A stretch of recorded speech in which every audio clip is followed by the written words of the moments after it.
let's move on to Team 4 tonight, Smokey Hill High School. They have Hope on the Move project, Hope on the Move, with Myra Guzman, Brianna Arrieta, Cassandra De La Torre, and Sandaluz Hernandez.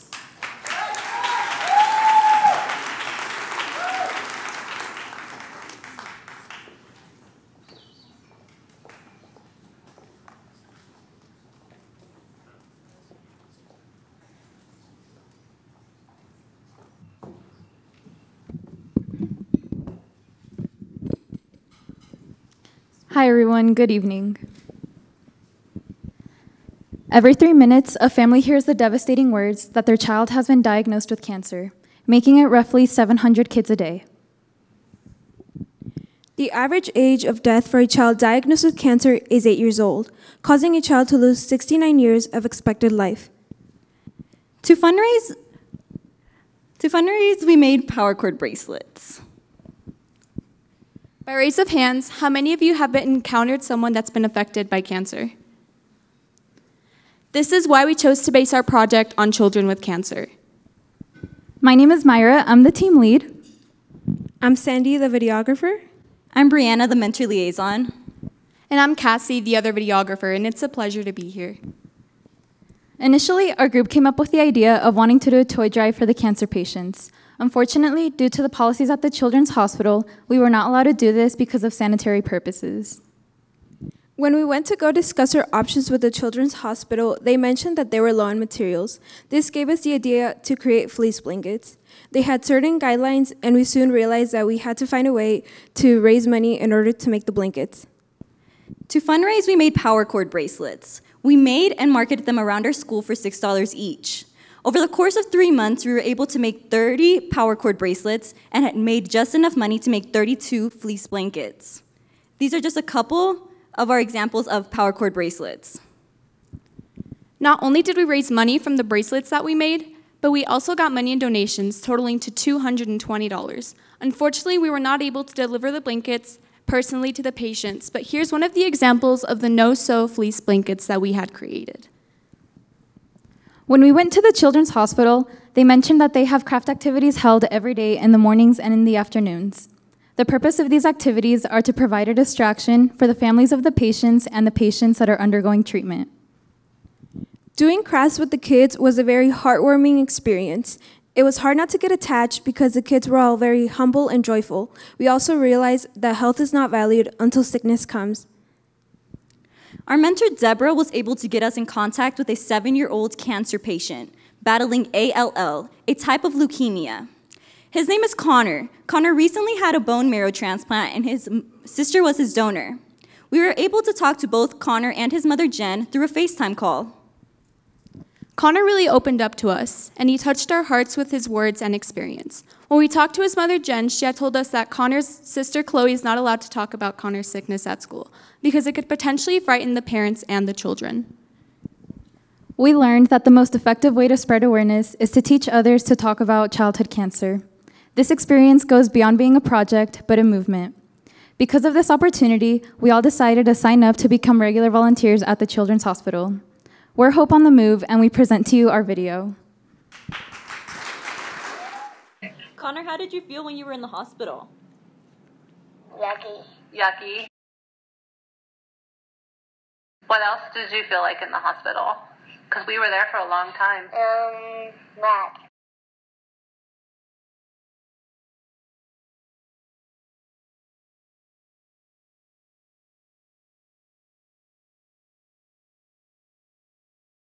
You just don't really understand and know what's going on, and it's kind of a whirlwind, and you're just kind of lost in everything.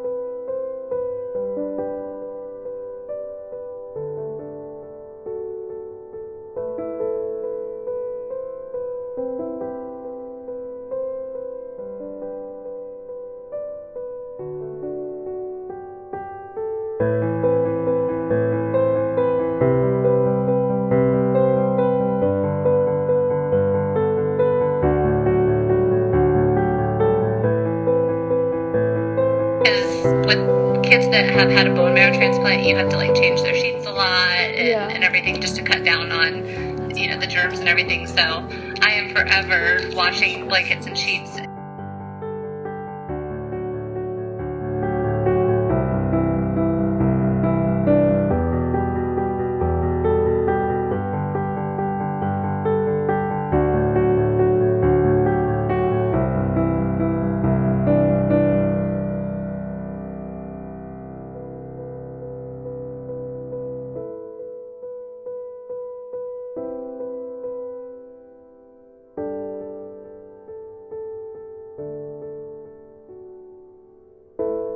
It's been very isolating for him and for us because we can't even go do something as a family together.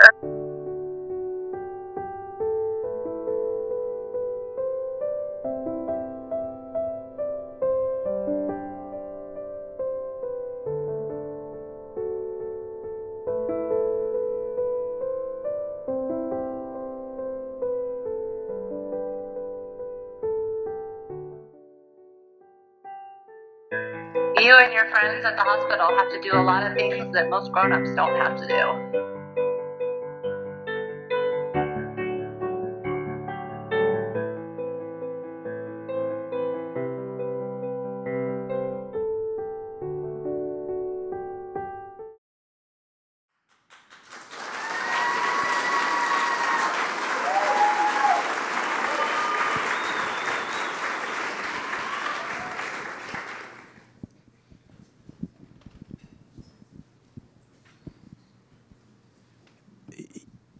Thank you for bringing that to the attention, the problems of cancer in families.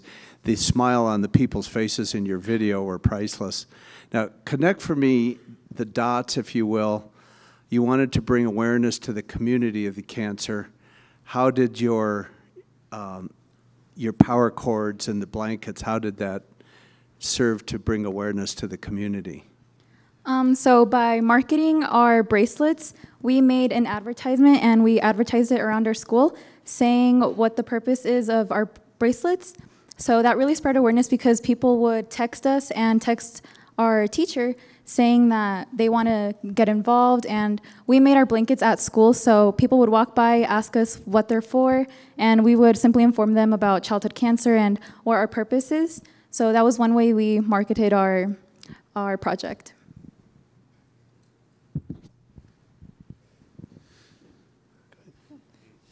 Thank you. Can you tell us what this taught each of you as to your potential for leadership and your actual leadership? For me, this really opened my eyes to think about how humble it really made me, because I really had to think beyond myself and think about other people and how everybody doesn't walk the exact same steps you do. So we wanted to actually make our project more of a movement than a project itself, because we really wanted to spread awareness and show people that it's easy to do things like this, because it really makes a big difference. For me, it really opened up my eyes to see that we're actually privileged of what we have, and other people might not have the same necessity that we have. So by giving back just a little bit of time of your day and providing something like blankets can really make someone smile and a big difference in someone's day. And what we did here, you know, we are not finding a cure for cancer or anything huge like that, but we are creating blankets, something that the patients are gonna be able to hold and, you know, hug throughout their journey, because we all know that that pathway is not an easy one. Can you tell us a little bit about the struggles you encountered along the way and how you overcame them? Well, first of all, we wanted to initially do a toy drive for the oncology kids, but since that didn't happen, we could have chosen to work with different sets of people, but instead we decided to keep working with the oncology patients, and instead of giving them what they wanted, like toys, we decided to give them what they needed, which was blankets. Do you have any plans for continuing your project in the future? Go ahead. So we actually are going to be volunteering at the Children's Hospital after this, just because we really did feel something emotionally attached to the children themselves. Actually getting to meet people and interact with them really opens your eyes to, hey, you might not know anybody like this, but being involved can really make a big, big difference.